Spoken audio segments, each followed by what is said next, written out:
आई India के माध्यम से लोगों से बताना चाहता हूँ, सभी से वर्ग से अपील करना चाहता हूँ, खास करके टीचर्स, एडवोकेट्स, कर्मचारीगण, अधिकारीगण और जो हमारे किसान भाई हैं, मजदूर भाई हैं, व्यापारी वर्ग के लोग हैं, या वो सब जो दैनिक वेतनभोगी हैं या संविदा कर्मी हैं, आशा बहू, आंगनबाड़ी वर्कर, होमगार्ड, पीआरडी के जवान, खाना बनाने वाली रसोइयाँ, बिजली में काम करने वाले संविदा कर्मी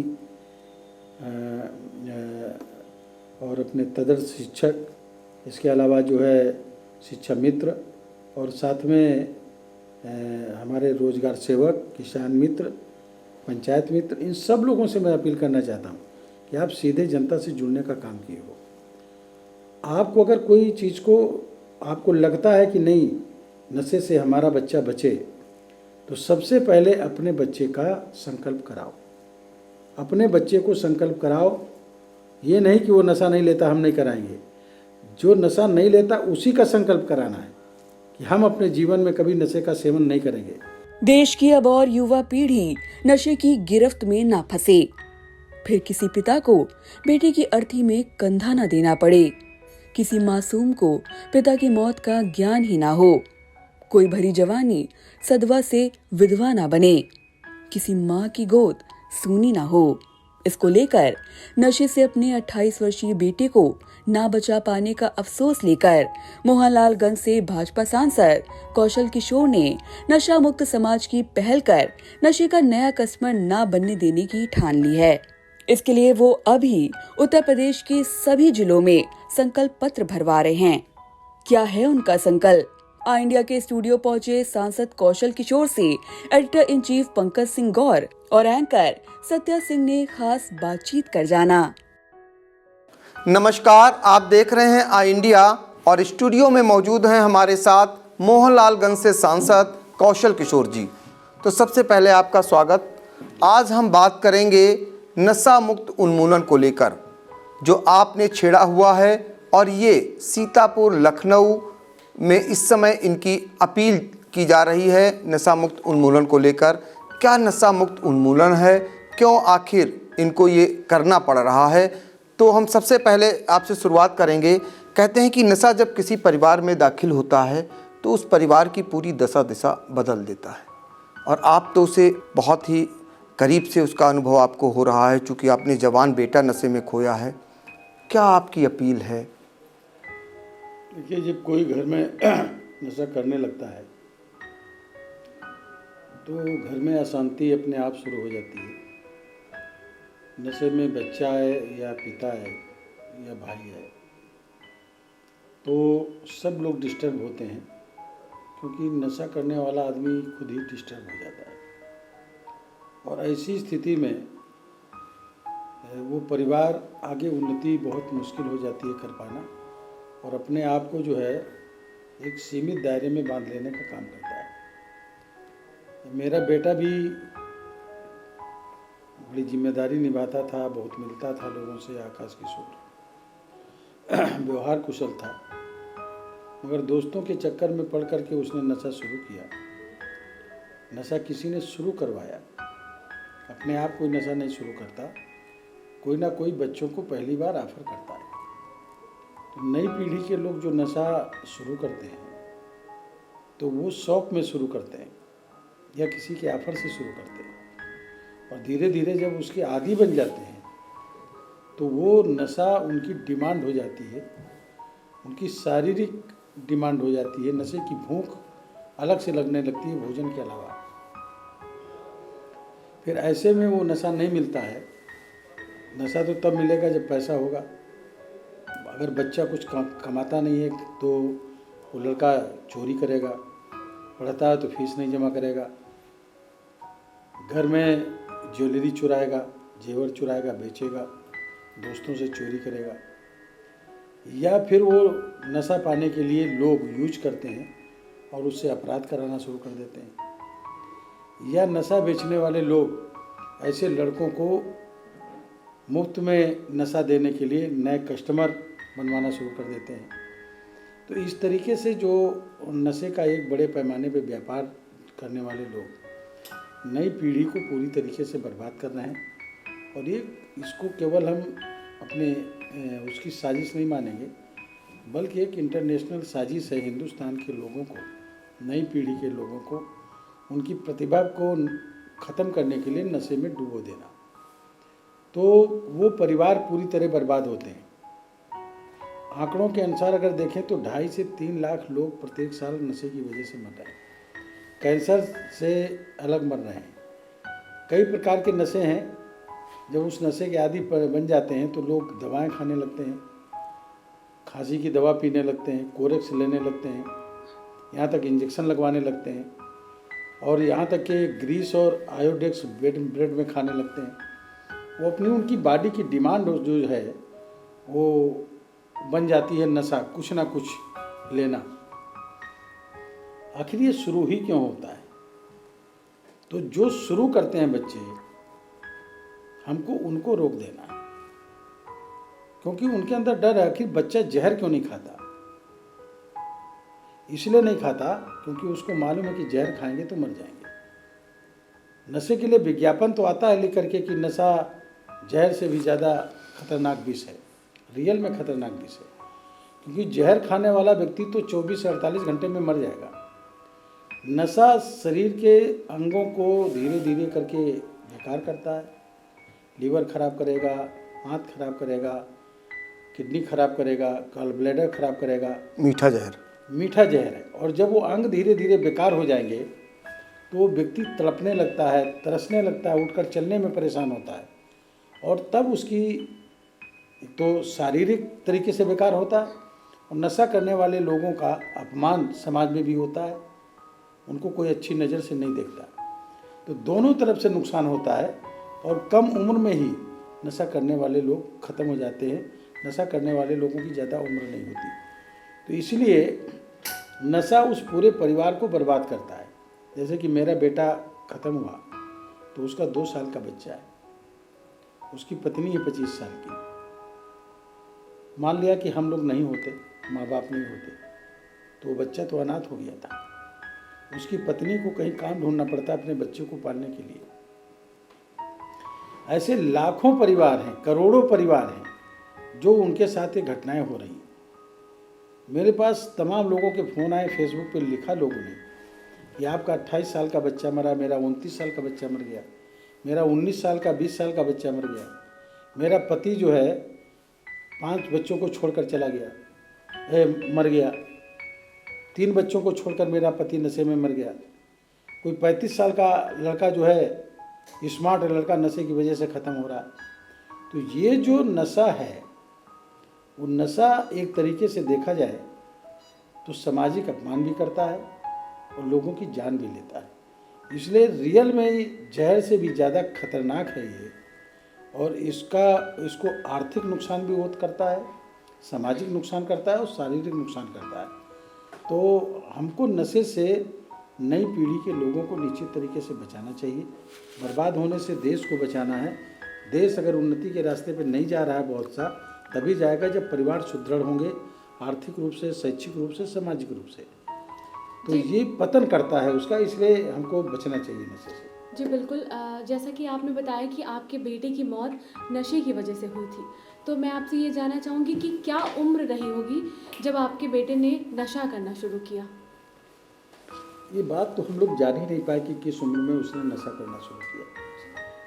हम लोग को तो तब पता चला कि जब वो लड़खड़ाते हुए घर में आया तो आवाज़ बदली लगी, और उसकी बहुत दिनों के बाद, कई सालों के बाद हिम्मत पड़ी होगी कि हम नशे में घर के अंदर एंट्री करें।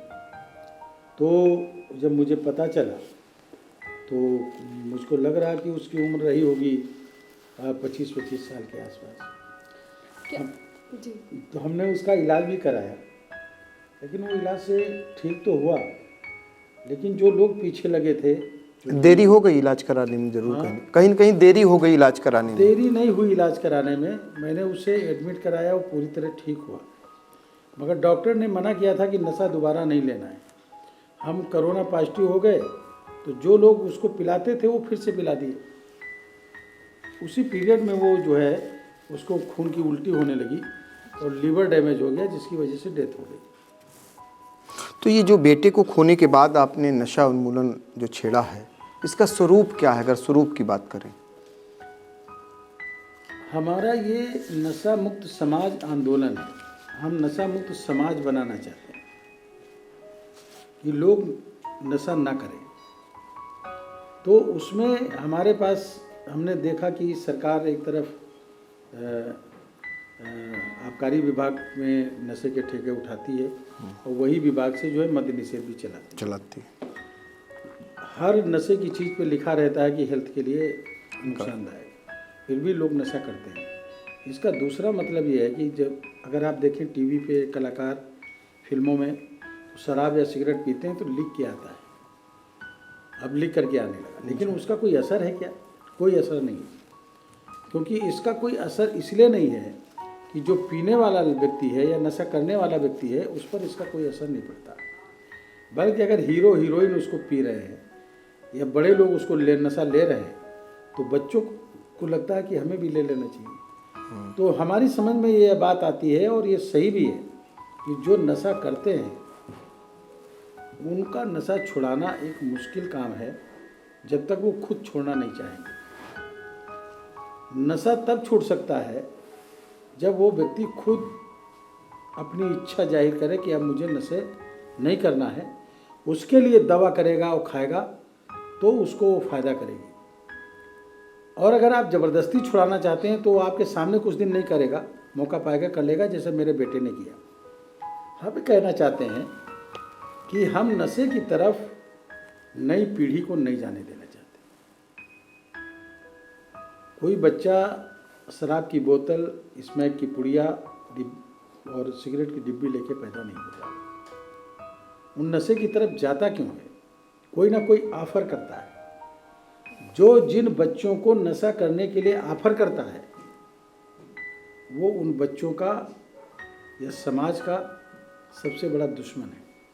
और जो लोग इस नशे को बेचने का काम कर रहे हैं, ड्रग्स वगैरह बेचने का काम कर रहे हैं, मैं समझ रहा हूँ कि वो लोग भी पैसे के खातिर लोगों की जान लेने का काम कर रहे हैं। तो मेरे बच्चे को जिसने पहली बार नशा पिलाया वो भी उसका जिम्मेदार है उसकी मौत का, और जो आखिरी बार पिलाया वो भी उसका मौत का जिम्मेदार है। तो मैं नई पीढ़ी के जो बच्चे हैं जो 6 क्लास से ऊपर की क्लासेस में पढ़ते हैं या नहीं भी पढ़ते हैं, जिनकी उम्र 10 से 12 साल से लेकर के 30-35 साल तक के है, ऐसे लोग जो नशा नहीं करते, हम उनको संकल्प कराना चाहते हैं। वो संकल्प करें कि हम अपने जीवन में नशे का सेवन नहीं करेंगे ओपनली, और उसका प्रचार करें। हम समाज को 2 भाग में रखना चाहते हैं। एक समाज वो है जो नशा करता है, सड़क पे लड़खड़ा के गिरता है, घर में नशे में एंट्री करता है। लेकिन दूसरा समाज वो है जो नशा नहीं करता, मगर वो ये नहीं कहता कि हम नशा मुक्त समाज के अंग हैं। हम कहना चाहते हैं कि नशा मुक्त समाज का हिस्सा कौन है और नशा करने वाले समाज का हिस्सा कौन है। हम नशा करने वाले समाज का हिस्सा नशा ना करने वाले बच्चों को नहीं बनने देना चाहते।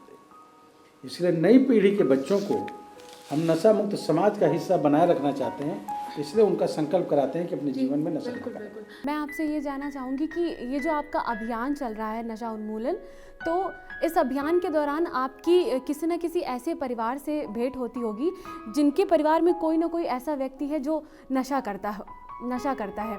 तो मैं आपसे ये जानना चाहूँगी कि उन पीड़ित परिवारों के क्या अनुभव हैं इस बारे में? देखिए, मेरा खुद का एक भतीजा, बल्कि 2 भतीजे नशा करते थे, और एक भतीजा 1 साल पहले उसकी मरने की स्थिति हो गई। मुझे मालूम हुआ, मेरे बड़े भाई ने तो उससे बात करना बंद कर दिया। नशे की वजह से बात ही नहीं करते, क्योंकि वो मानता नहीं था। फिर वो जब मैंने देखा कि ये मरने की स्थिति में पहुंच गया तो मैंने खुद उसका इलाज कराया। लेकिन उसने संकल्प किया, और ये जो दिवाली हो गई, इसके पिछले दिवाली 2019 में जो दीपावली हुई, उस दीपावली में उसने संकल्प किया कि अब हम नशा नहीं करेंगे, और उसने नशा नहीं किया अभी तक। एक और मेरे छोटे भाई का, हमसे बड़े भाई थे, छोटे भैया वो कहते थे, उनका अकेला लड़का नशा करता था और फिर अचानक उसने मेरे लड़के के मरने के 2 महीने पहले छोड़ दिया। उसने एक नया अनुभव मुझे बताया। उसने कहा नशा की तलब लगे, मैंने पूछा कैसे छोड़ दिया जी। तलब लगती होगी, तो उसने कहा कि जब तलब लगे नशे की तो कुछ ना कुछ खा लीजिए। तो मैं खाना खा लेता हूँ, तो जब खाना खा लेता हूँ तो मेरा नशे का जो डिमांड होती है वो ख़त्म हो जाती है। उसने एक नया मुझे जो है फार्मूला बताया। तो ये अनुभव की बात मैं बता रहा हूँ। कई लोगों को मैंने देखा है कि मेरे पास आए हैं, महिलाएं आई हैं कि उनके पति को दारू पिला करके ज़मीन लिखवा लिया, घर लिखवा लिया जी, मकान लिखवा लिया, बच्चे परेशान हैं जी, एक्सीडेंट में ख़त्म हो गए, नशे की वजह से। नशा जो नहीं करते हैं और नशे में जो गाड़ी चला रहे हैं, मालूम हुआ जाके ठोकर मार दिया और नशा ना करने वाला आदमी मर गया। तो जो पीड़ित परिवार है नशे से, जो नशा करके आता है उसका पूरा परिवार पीड़ित रहता है। अगर बाप नशा करता है तो नीचे पत्नी से बच्चे तक, लड़का नशा करता है तो बाप से लेकर के और बच्चों तक पूरा परिवार जो है उसमें अशांति पैदा हो जाती है और एक तरीके का कोहराम, लड़ाई झगड़ा, मारपीट ये सब होता रहता है। वो परिवार कभी सुखी नहीं रहता। इसलिए नशा जो है वो लोगों की बर्बादी का कारण है और नशे को रोकना बहुत ज़्यादा ज़रूरी है। अच्छा, पीड़ित ज़्यादातर किस तरह के नशे की गिरफ्त में है? अगर बात करें, आपने इतना सब कुछ देखा। देखिए, अलग अलग तरीके की नशे में लोग हैं। तमाम लोग मेरे पास आए जिनको मुंह का कैंसर हो गया, गले का कैंसर हो गया, उनका इलाज का पैसा मैं मुख्यमंत्री, प्रधानमंत्री जी से सांसद या होने के नाते दिलाता हूँ। तो वो तम्बाकू खाते हैं,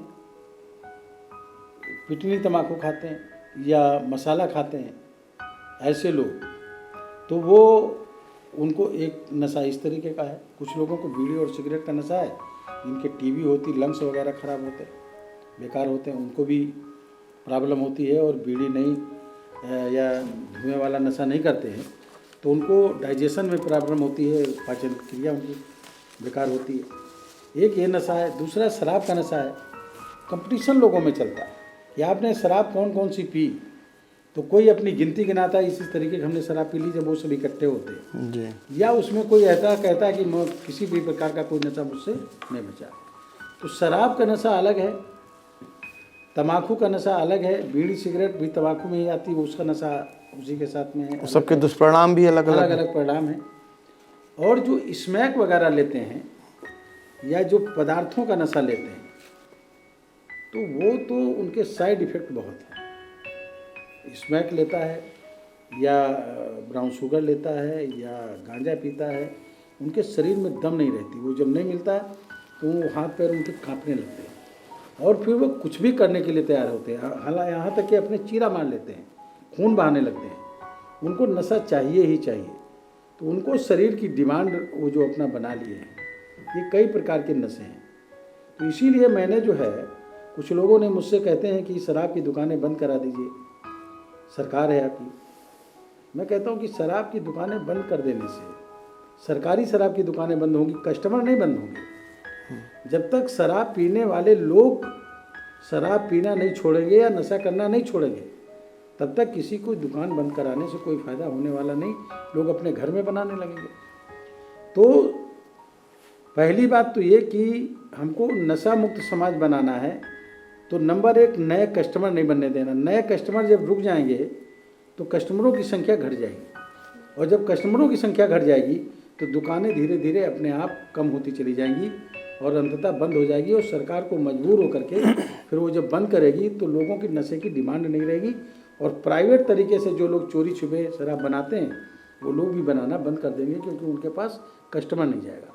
इसलिए हमको नशे का कस्टमर बनने से नई पीढ़ी के लोगों को रोकना है। और जो लोग नशे का कस्टमर बनने से जो लोग बच्चे रुकेंगे, वो अपने परिवार में उनके अपने आप धीरे धीरे सुधार आएगा और वो लोग भी नशे को छोड़ने का काम करेंगे। सांसद जी, आपने जवान बेटा खोया, आप उसका जिक्र भी करते हैं इस अभियान को लेकर के।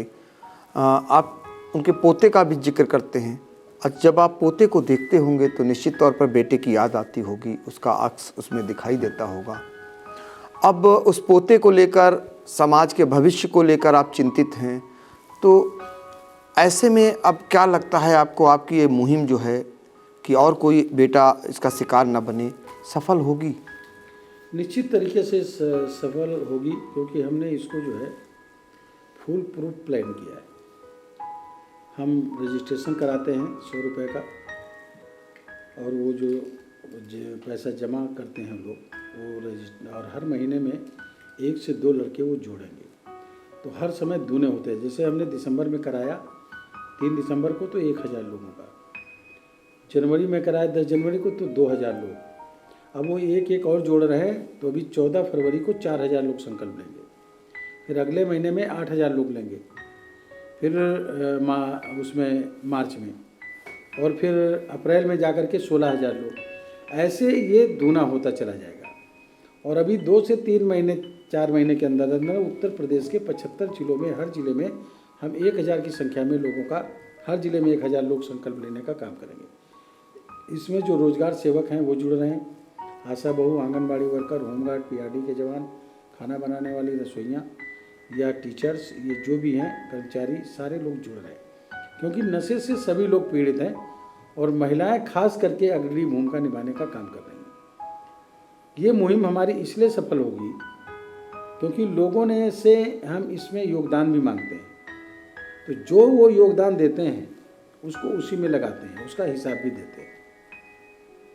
हम 200 लोगों पर एक नशा मुक्त वॉरियर्स यानी नशा मुक्त योद्धा रखे हैं।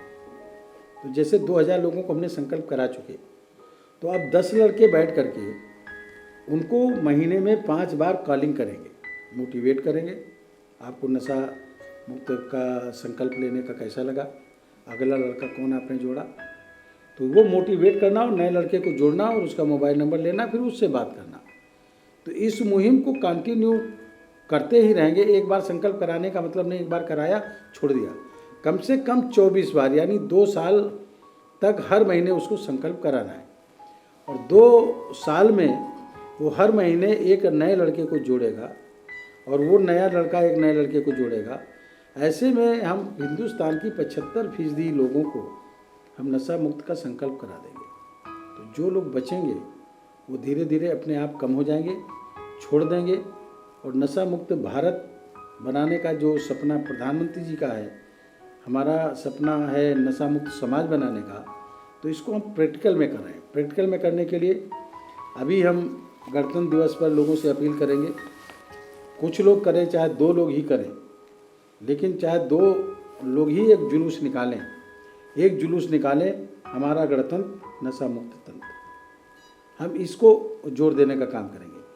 गांव-गांव जहाँ जहाँ से लोग संकल्प लेंगे वो प्रभात फेरी निकालेंगे, कम से कम हर हफ्ते एक अपने गांव में एक चक्कर लगाएंगे, पहन करके अपना वो टी-शर्ट या कैप लगा के, हमारा परिवार नशा मुक्त परिवार। तो बार बार जब किसी बात को लोग करेंगे तो निश्चित तरीके से उनके सामने नशा करने वाले लोग नहीं पड़ेंगे और धीरे धीरे वो कतराएंगे और फिर धीरे धीरे लोग उसको छोड़ने का काम करेंगे। तो एक गांव-गांव में आंदोलन और मोहल्ले मोहल्ले में हम इसको एक आंदोलन का रूप देना चाहते हैं, क्योंकि सभी लोग चाहते हैं, नशा करने वाला व्यक्ति भी चाहता है कि मैं नशा करता हूँ, छूट नहीं रहा, क्योंकि वो मजबूरी उसकी होती है, उसकी बॉडी की डिमांड है, इसलिए वो नहीं छूट रहा। मगर वो ये चाहता है कि मेरा बच्चा नशा ना करे। तो हम उसके बच्चे को नशे से बचाना चाहते हैं। तो जब लोगों के बच्चों को हम नशे से बचा ले जाएंगे तो निश्चित तरीके से जो है फिर नए कस्टमर नहीं बनेंगे, और नए कस्टमर नहीं बनेंगे तो नशा बेचने वाले जो सौदागर हैं धीरे धीरे उनका बिजनेस डाउन होगा और नशे की दुकानें भी बंद होंगी। सांसद जी, आपके बेटे को नशे ने छीना है, आप इतने खुद प्रभावशाली हैं, आप स्वयं सांसद हैं, आकाश की माता विधायिका हैं, आप मंत्री भी रहे हैं, लेकिन आपका प्रभाव उस नशे के प्रभाव से कम रहा, ये माना जाएगा, जिसने आपके बेटे को छीन लिया। आप आहत हैं, हम ज़्यादा उस पर कुरेदना नहीं चाहते हैं, लेकिन आपने आकाश की बुराइयां सबके सामने ला दी है कि एक बुराई जो उसे छीन कर ले गई। आकाश को आपने पाला बचपन से, कितने सालों तक पाला, और तमाम अच्छाइयाँ भी होंगी जो आज आपको याद आ रही होंगी। वो एक बुराई पर वो सारी अच्छाइयाँ खत्म हो गई। बिल्कुल सही बात है। मेरा बच्चा बहुत ठीक था, बहुत मिलनसार था, मैं नहीं रहता था घर में, वो रहता था घर। जो भी आता था उसको बैठाना, उम्र में बड़ा है तो अंकल कहना, मेरे लोग हैं तो उनको अंकल कहना, बैठाना, चाय पिलाना, नाश्ता कराना, उनकी बात पूछना। अगर उनकी कोई समस्या है तो कभी कभी उनके साथ थाने भी चला जाता था, अधिकारियों से बात कर लेता था, या तो मुझसे फ़ोन करा के बात कराता था कि पापा ये आए हुए हैं, उनसे बात कर लो। सब ठीक था।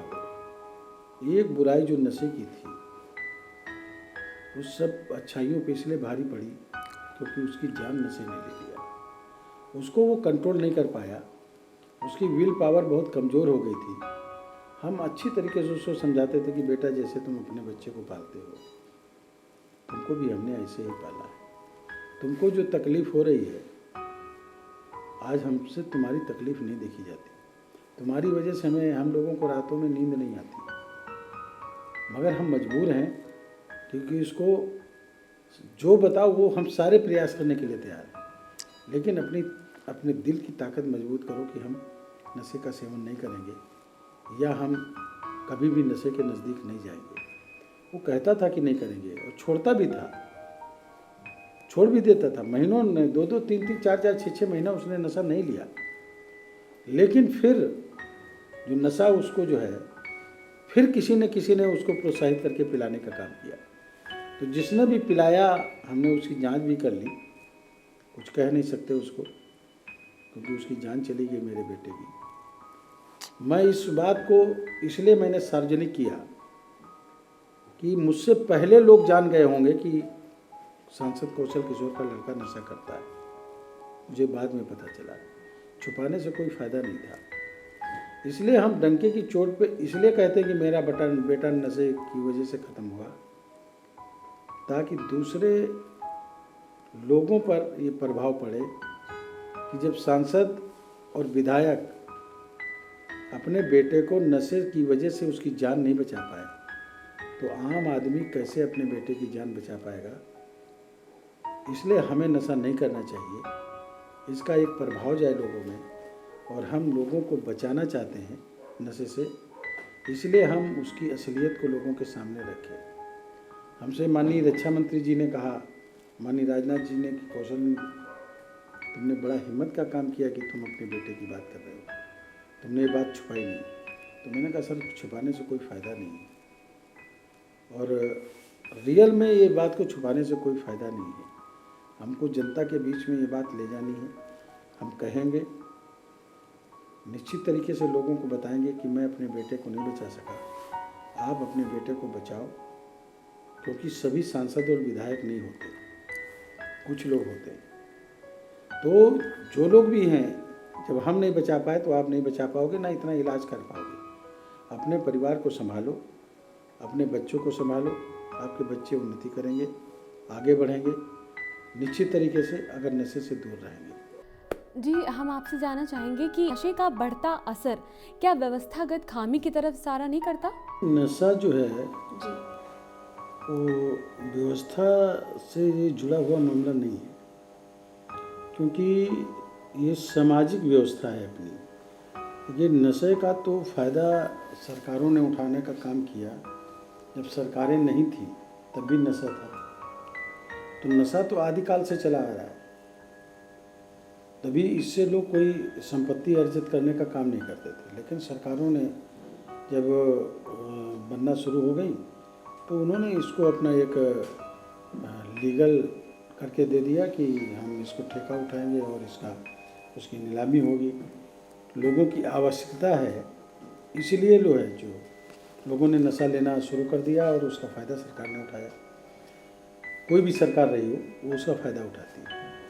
सच बात यह है कि ये सामाजिक व्यवस्था है कि लोगों की जिम बन जाती है कि हमको नशा चाहिए, हमको ये एक स्टेटस सिंबल लोगों ने इसको बनाना शुरू कर दिया। मैं आपको बताऊं कि मैं बहुत छोटा था तो मेरे गांव में पहले साथियों में छेदना बरीच्छा जिसको कहते, मेरे समाज में छेदना था। तो मैं गया तो कहा बाहर बैठोगे अंदर? तो मैंने कहा नहीं, हम तो अंदर बैठेंगे।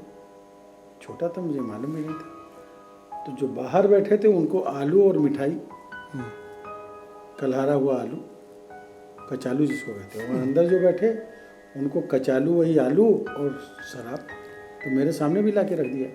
मैंने कहा मैं तो पीता नहीं, तो उसने डांटा मुझको, कहा तू बाहर क्या अंदर क्यों बैठे, बाहर बैठो। हमने कहा बैठेंगे अंदर, पिएंगे नहीं।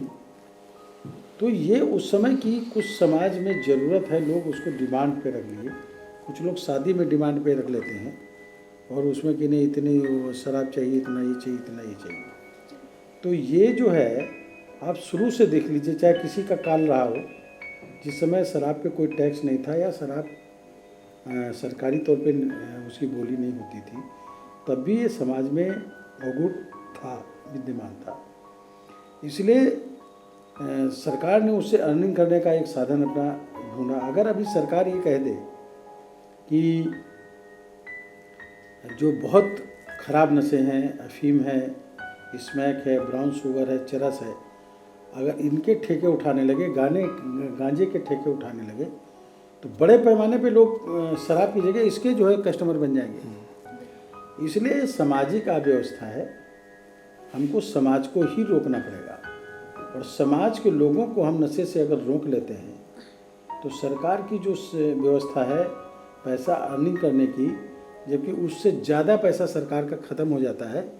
जितनी अर्निंग नहीं होती उससे ज़्यादा पैसा शराब के कारण ख़त्म हो जाता है उनको बचाने में। जैसे लोग झगड़ा किए तो मुकदमा लिखा जाता है, लेकिन अदालत में मुकदमा चलता है सरकार बनाम। जो पीड़ित है उसके ऊपर के लिए जो है वकील, उसके लिए जज, उसके लिए जो बाबू बैठता है, उसका सारा पैसा सरकार चलती है। पीड़ित जो मार खाता है उसका इलाज सरकार कराती है। तो जितना पैसा कमाती नहीं उससे ज़्यादा पैसा उन पर खर्च हो जाता है नशे की करने वालों की वजह से। इसलिए नशा को रोकना है हमको, तो निश्चित तरीके से हमको उसके कस्टमर को ख़त्म करना है, कस्टमर बनाने से रोक देना है। और कस्टमर जब किसी चीज़ के नहीं होंगे तो सामाजिक व्यवस्था से भी पूरी तरीके से जो है ख़त्म हो जाएगा। तो ये कस्टमर समाज ही रोक सकेगा? कस्टमर समाज रोक सकता, सरकार नहीं। कोई व्यवस्था, कोई कानून जो है कस्टमर नहीं रोक सकती। नहीं रोक सकती। तो आपने अब तक जो नशा उन्मूलन को लेकर पहल किया, जो आपकी पहल है, अब तक आपको कहाँ किस किस रूप में पहल कर चुके हैं? और फिर एक बार जनपद वासियों से आई इंडिया के माध्यम से आप एक आखिरी अपील कर दीजिए। 3 दिसंबर को लखनऊ के गांधी भवन सभागार में उत्तर प्रदेश के मुख्यमंत्री माननीय आदरणीय योगी आदित्यनाथ जी ने 1000 लोगों का संकल्प कराया, जिसका कार्यक्रम हमने आयोजित किया। अभी विगत 10 जनवरी 2021 को लखनऊ के सिटी मॉन्टेसरी स्कूल के ऑडिटोरियम में विधानसभा के अध्यक्ष माननीय हृदयनाथ दीक्षित जी ने 2000 लोगों को संकल्प कराया। अगले महीने में 14 फरवरी को लखनऊ के पब्लिक स्कूल में, लखनऊ पब्लिक स्कूल के साउथ सिटी ग्राउंड में 4000 लोगों को कराएंगे। मार्च में 8000, ऐसे दूने कराते चले जाएंगे। अभी 7 फरवरी को कानपुर में 1000 लोग संकल्प लेंगे। 7 मार्च को हरियाणा के कुरुक्षेत्र में 1000 लोग संकल्प लेंगे। 28 फरवरी को सहारनपुर में 1000 लोग संकल्प लेंगे। 21 फरवरी को आपके पंजाब के होशियारपुर में लोग संकल्प लेंगे। और जल्दी ही दिल्ली में भी इसी मार्च महीने में 1000 लोग संकल्प लेंगे। 14 फरवरी को जब हम लोग संकल्प 4000 लोगों को करा रहे होंगे तो पूरे देश के 20 प्रदेशों में एक NGO है, संस्था है, जो चाहे 50-50 लोगों का ही संकल्प कराए, 20 प्रदेशों में वो संकल्प कराने का काम करेंगे। तेज़ी से लोग जुड़ रहे हैं।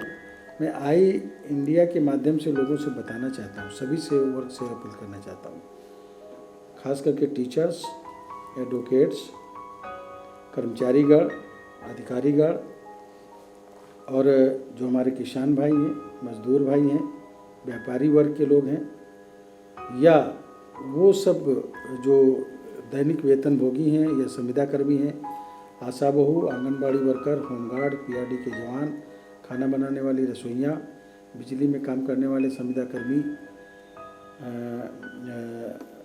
और अपने तदर्थ शिक्षक, इसके अलावा जो है शिक्षा मित्र और साथ में हमारे रोजगार सेवक, किसान मित्र, पंचायत मित्र, इन सब लोगों से मैं अपील करना चाहता हूँ कि आप सीधे जनता से जुड़ने का काम किए हो। आपको अगर कोई चीज़ को आपको लगता है कि नहीं नशे से हमारा बच्चा बचे, तो सबसे पहले अपने बच्चे का संकल्प कराओ, अपने बच्चे को संकल्प कराओ।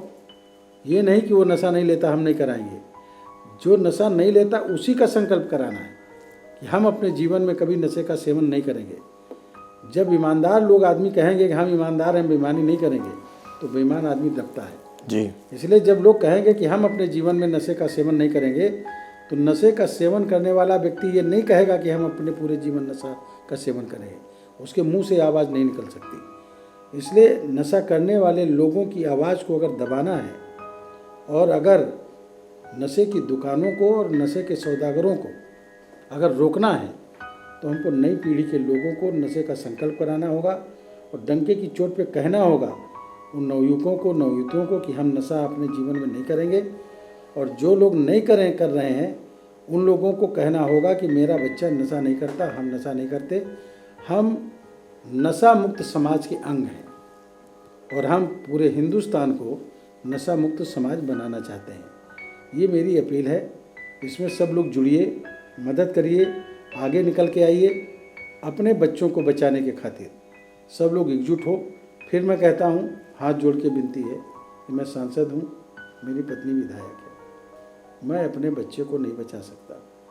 कोई पावर, कोई सांसद विधायक की पावर, कोई सरकार की पावर, कोई पैसा और ईश्वर की प्रार्थना कोई काम नहीं आई जब शरीर का अंग बेकार हो गया, लीवर खराब हो गया।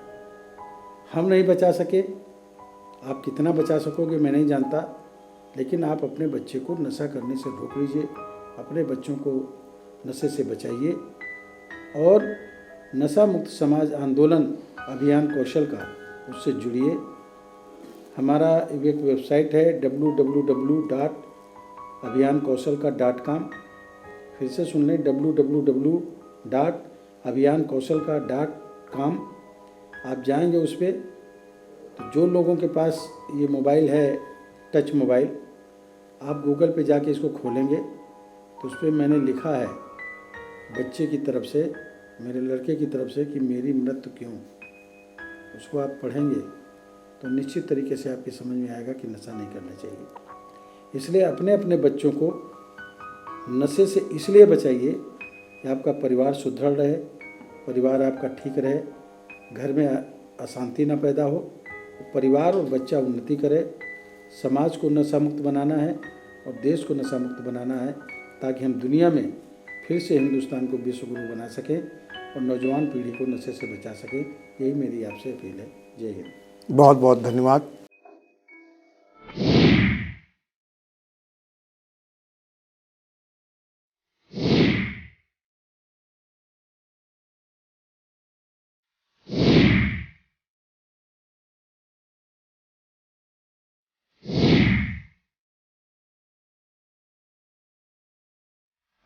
मैं आई इंडिया के माध्यम से लोगों से बताना चाहता हूँ, सभी से वर्ग से अपील करना चाहता हूँ, खास करके टीचर्स, एडवोकेट्स, कर्मचारीगण, अधिकारीगण और जो हमारे किसान भाई हैं, मजदूर भाई हैं, व्यापारी वर्ग के लोग हैं, या वो सब जो दैनिक वेतनभोगी हैं या संविदा कर्मी हैं, आशा बहू, आंगनबाड़ी वर्कर, होमगार्ड, पीआरडी के जवान, खाना बनाने वाली रसोइयाँ, बिजली में काम करने वाले संविदा कर्मी और अपने तदर्थ शिक्षक, इसके अलावा जो है शिक्षा मित्र और साथ में हमारे रोजगार सेवक, किसान मित्र, पंचायत मित्र, इन सब लोगों से मैं अपील करना चाहता हूँ कि आप सीधे जनता से जुड़ने का काम किए हो। आपको अगर कोई चीज़ को आपको लगता है कि नहीं नशे से हमारा बच्चा बचे, तो सबसे पहले अपने बच्चे का संकल्प कराओ, अपने बच्चे को संकल्प कराओ। ये नहीं कि वो नशा नहीं लेता, हम नहीं कराएंगे। जो नशा नहीं लेता उसी का संकल्प कराना है कि हम अपने जीवन में कभी नशे का सेवन नहीं करेंगे। खबर आपकी, नजर हमारी। देखते रहिए आई इंडिया।